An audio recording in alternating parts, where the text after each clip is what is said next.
কথা খুবই কম। সম্মানিত ভাইরা, আমরা ইতিমধ্যে একটা ইতিহাস দেখছি।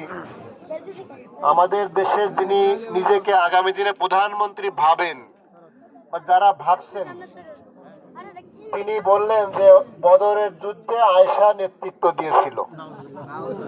নাউজুবিল্লাহ, নাউজুবিল্লাহ। এই যদি হয় একজন মানুষের জ্ঞানের পরিধি, জ্ঞানের সীমা যদি এমন হয়, এর দ্বারা আমরা দেশে কি আশা করতে পারি? এক। 2 নম্বর হচ্ছে প্রার্থী এখন 2 জন। কয়জন? একজন অধ্যাপক মিয়া গোলাম পরোয়ার আর একজন আলী আসগর লোধি। জেল খেটেছেন গোলাম পরোয়ার কয় বছর? 7.5 বছর। কি কারণে? সত্যের পক্ষে কথা বলার জন্য, ইসলামী আন্দোলনের পক্ষে কথা বলার জন্য, নাকি অন্য কোনো কারণ? আচ্ছা, আর একজন আলী আসগর লোধি জেল খেটেছেন কোন কারণে? দুর্নীতির মামলায়। দুর্নীতির মামলায় জেল খেটেছে। এটা কি আমার আপনার কথা? সরকারের কথা। এটা প্রমাণিত।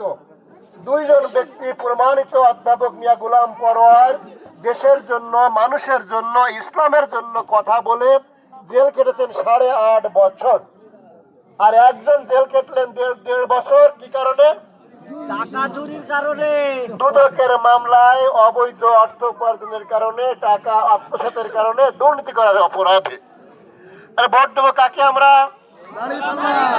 গোলাম পরোয়ার। সারা বাংলাদেশে যারা সত্যের কথা বলে, ইসলামের কথা বলে, যারা শিক্ষা দীক্ষায় দক্ষতা রয়েছে, শিক্ষা রয়েছে, দক্ষতা রয়েছে, যোগ্যতা রয়েছে, যাদের ভবিষ্যতে আমরা এই দেশ তারা গড়তে পারবে, তাদেরকে নির্বাচিত করবো ইনশাআল্লাহ।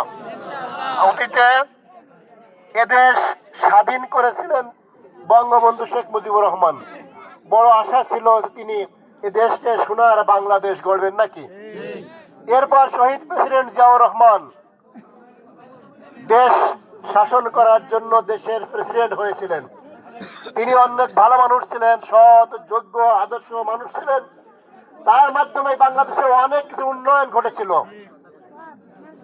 এরপর আসলেন প্রেসিডেন্ট জিয়া এরশাদ। তিনিও কিন্তু মুক্তিযোদ্ধা ছিলেন।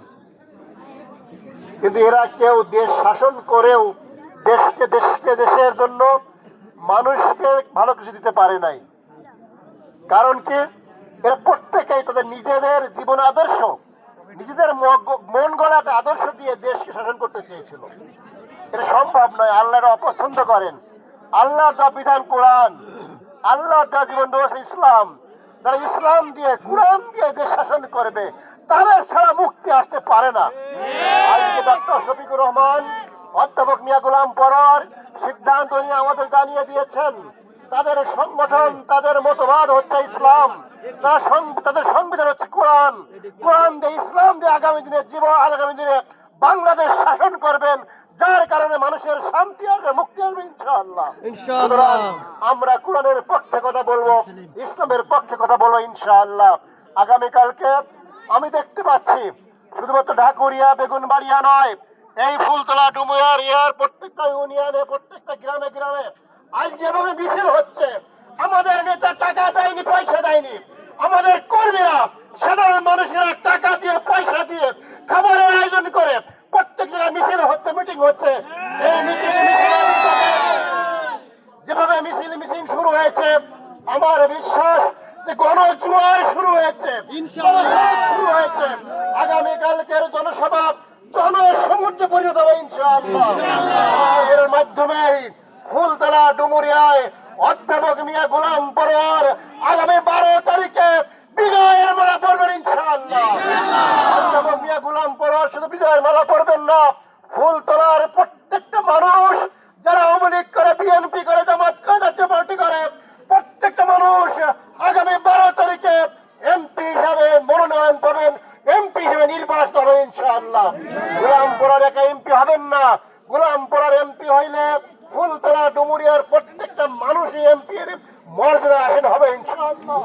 আসুন আমরা আগামী 12 তারিখে গোলাম পরোয়ারকে ভোট দিয়ে এমপি নির্বাচিত করব। সাথে